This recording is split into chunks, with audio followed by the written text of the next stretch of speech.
היי חברים, יש לי חברה שאוהבת אימון סלע, איך להגדיר את זה?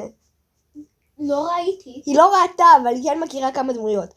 עכשיו, היא לא יודעת את השם האמיתי, והיא מכירה גג 4, גג 5, גג 5 דמויות.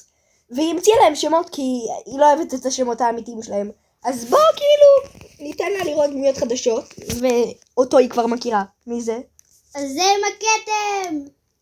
וזאתי. אז זאת עם הבמבוק בפה. הזאת עם הבמבוק בפה. כן.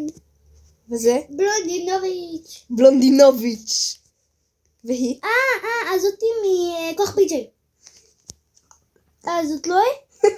זאת לא היא? לא. זאת לא זה אחותה הקטנה. מי נהיה זאתי עם זה? טוב. הנה.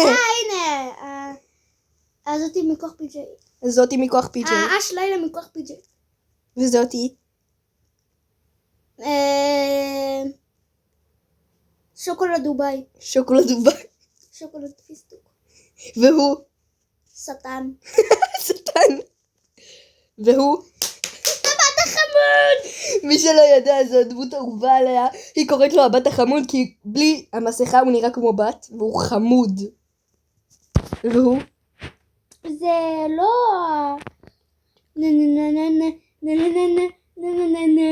זה לא עוזר לי. שם.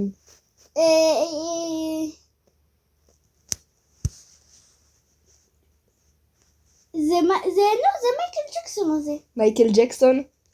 עם הכובע הלבן. בייסבול, כדור בייסבול. בייסבול, לא כדורסל. כדורסל, כן בדיוק. והיא? הוא? סליחה, זה בן. תמיד מבלבל אותי.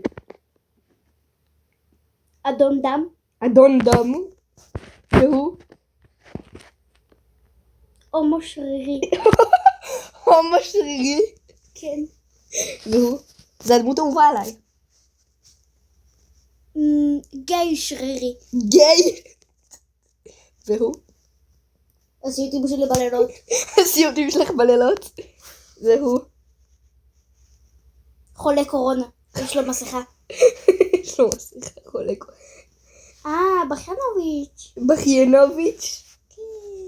אוקיי, הוא כבר היה, לא? אוקיי, הוא כבר היה. אז זהו. פה ייגמר הסרטון שלנו. תודה רבה שצפיתם. ביי, ואל תשכחו לעשות עוקב, כי אני מאוד משקיעה בסרטונים האלה.